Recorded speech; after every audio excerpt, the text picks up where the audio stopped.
பிரியமான தேவனுடைய பிள்ளைகளே, நமது வாழ்க்கையில் நாம் கர்த்தரை நேசிக்காமல் இல்லை. கிறிஸ்தவ குடும்பத்தில் பிறந்த ஒவ்வொருவரும் இயேசு கிறிஸ்துவை நேசிக்கிறவர்களாக இருக்கிறார்கள். சிறு பிள்ளைகளானாலும் வயதானவர்களானாலும் இயேசுவை நாம் நேசிக்கத்தான் செய்கிறோம். ஆனால் பரிசுத்த அலங்காரத்துடனே தேவனை தொழுது கொள்ளுகிறோமா என்று சொன்னால் ஆம் என்று சொல்லிவிட முடியாது. அநேகர் ஆண்டவராக இயேசு கிறிஸ்துவை நேசிக்கிறார்கள், ஆனால் பாவத்தோடு அவரை ஆராதிக்கிறார்கள், பாவத்தோடு அவரை தொழுது கொள்ளுகிறார்கள். வேதம் நமக்கு சொல்லுகிற நல்ல ஆலோசனை என்ன? சங்கீதங்களின் புஸ்தகம் 96ஆம் சங்கீதம் 9ஆம் வசனத்தை பாருங்கள். பரிசுத்த அலங்காரத்துடனே கர்த்தரை தொழுது கொள்ளுங்கள், பூலோகத்தாரே நீங்கள் யாவரும் அவருக்கு முன்பாக நடுங்குங்கள். கவனிச்சு பாருங்க, இன்னைக்கு ஆவிக்குரிய வாழ்க்கையில கர்த்தருக்கு பயப்படுகிற பயமும் பரிசுத்த அலங்காரமும் நம்மிடத்துல காணப்படுகிறதான்னா இல்ல. இந்த நாட்கள்ல சர்ச்சில் கொயர்ல இருக்கிற வாலிப தம்பிமார்களை பார்க்கிறேன். ஒருத்தன் படா சைஸ்ல தாடி வளர்த்திருக்கான், ஒருத்தன் மண்டையை நல்லா ஒட்ட வெட்டியிருக்கான், ஒருத்தன் குறுந்தாடி வச்சிருக்கான், ஒருத்தன் முடிய காட்டு மிராண்டித்தனமா வளர்த்து போட்டிருக்கிறான், ஒருத்தன் தலையில எண்ணெய் தைக்காம பரட்ட மாதிரி இருக்கான். ஆனா பாத்தீங்கன்னா கர்த்தருடைய ஆலயத்துல கொயர்ல உட்கார்ந்துட்டு இருக்கிறான்.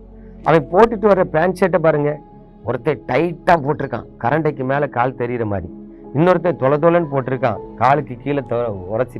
ஒரு யூனிஃபார்மான வாழ்க்கை அவங்ககிட்ட இல்லை, ஒரு யூனிஃபார்மான ட்ரெஸ்ஸும் அவங்க போடுறது இல்லை. அவங்க வாழ்க்கைய ஒரு மாறலா இல்லாம இருக்கு பாருங்க. ஆனா கொயர்ல இருந்து என்ன பண்றாங்க?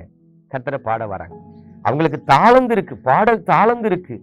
ஆனா கர்த்தரை எப்படி ஆராதிக்கிறான்னா அவன் இஷ்டம் போல வாழ்ந்து கொண்டு கர்த்தரை ஆராதிக்கிறான். தேவன் அதை அனுமதிக்கிறது இல்லை.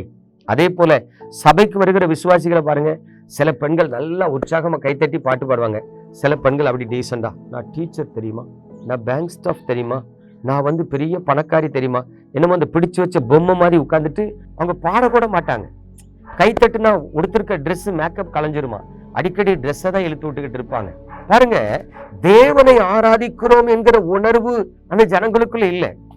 கர்த்தருக்கு பயந்து பரிசுத்த அலங்காரத்துடன் அவர் தொழுது கொள்ளணுங்கிற அந்த எண்ணமும் இல்லை. காலையில எழும்பி பல்லு விளக்காம ஜெபிக்கிறது எத்தனை பேர் இருக்காங்க தெரியுமா? ஊத்த மூஞ்சோட முகம் கழுவாம ஜெபிக்கிறவங்க எத்தனை பேர் இருக்காங்க தெரியுமா? நேற்று நைட்டு உடுத்த அதே ட்ரெஸ் சாரத்திலேயே பனியன்லயே உட்காந்துக்கிட்டு சோப்பலாங்கி மாதிரி ஜெபிக்கிறவங்க எத்தனை பேர் இருக்காங்க தெரியுமா? சில கிராமங்கள்ல சர்ச்சுக்கு வரவங்களே சாரம் கட்டிட்டு தான் வராங்க. யோசித்து பாருங்க, நாம் ஆராதிக்கிற தேவன் பரிசுத்தர். உள்ளும் புறம்பும் பரிசுத்தமான வாழ்க்கை வாழ்ந்து நாம் அவரை தொழுது கொள்ள வேண்டும் என்று வேதம் சொல்லுகிறது. பூலோகத்தாரே நீங்கள் யாவரும் அவருக்கு முன்பு நடுங்குங்கள் என்று வேதம் சொல்லுகிறது. ஐயா, விக்கிரகத்தை ஆராதிக்கிறவன் கூட பாருங்க குளிச்சு சுத்தபத்தமா இருக்கான். வெள்ளி செவ்வாய் பாத்தீங்கன்னா குளிச்சு சுத்தபத்தமா இருக்கான். அவன் ஒரு கோயிலுக்கு போறான்னா பயந்துட்டே போறான், எங்க சாமி நம்மள அடிச்சிருமோ, ஒரு பயத்துல போறான். ஆனா தேவனுடைய பிள்ளைகளுக்குள்ள தேவனை குறித்த பயம் இல்லை. நம்ம ரொம்ப கேஷுவலா ஏதோ நம்ம வீட்டு ஃப்ரெண்டு மாதிரி, எங்க டேடி எங்க அப்பா, நான் சொல்றேன் அவர் உங்க அப்பாவும் கிடையாது டேடியும் கிடையாது. அப்பா பிதாவே என்று அழைக்கிற புத்திர சுவீகார ஆவியை உங்களுக்கு தந்திருக்கார வழியா அவர் உங்களுக்கு அப்பா கிடையாது, அவர் தேவன். அவர் அழகா சொல்றார், நான் பிதாவானால் என் கனம் எங்கேன்னு கேட்கிறார். எனக்கு அன்பான தேவனுடைய பிள்ளைகளே, உங்களுக்கு கிருபை இருக்கு, அந்த கிருபையை வச்சு அவரை அசட்டை பண்ணக்கூடாது, அவருக்கு பயப்படணும், பரிசுத்த அலங்காரத்தோடு தொழுதுக்கணும். தயவு செய்து உங்க வாழ்க்கையை ஆராய்ந்து பாருங்க. உண்மை இல்லாம, ஒழுக்கம் இல்லாம, பரிசுத்தம் இல்லாம தேவ சமூகத்துக்கு வராதிங்க. உங்களை கொஞ்சம் சுத்திகரிங்க. தேவ சமூகத்துல உங்க பாவங்கள் கழுவு சுத்திகரிக்க ஒப்பு கொடுங்க. ஒரு ப்ரீப்பரேஷனோடு அவரை தொழுது கொள்ளுங்க. அப்பொழுது கர்த்தர் உங்களிடத்துல பிரியமா இருப்பார், உங்களை ஆசீர்வதிப்பார். நம்ம ஜெபிப்போமா? எங்கள் அன்பின் பரலோக தகப்பனே, ஆசீர்வதிக்கப்பட்ட அந்த நல்ல காலை பொழுதிலும் உமது கிருபையுள்ள கரத்தில் உமது பிள்ளைகளை தருகிறேன். உமது பிள்ளைகளை தந்து நான் ஆசீர்வதிக்கிறேன். ஆண்டவரே, உமது கிருபையும் உமது அன்பும் உமது பிள்ளைகளை விட்டு விலகாம இருக்கட்டும். பிள்ளைகளை நீர் ஆசீர்வதித்து உங்க நாமத்தை மகிமைப்படுத்தும். இப்பொழுதும் உமது பலத்த கரத்தில் உமது பிள்ளைகளை தருகிறேன். பரிசுத்த அலங்காரத்தோடு தொழுது கொள்கிற பாக்கியத்தை கொடு.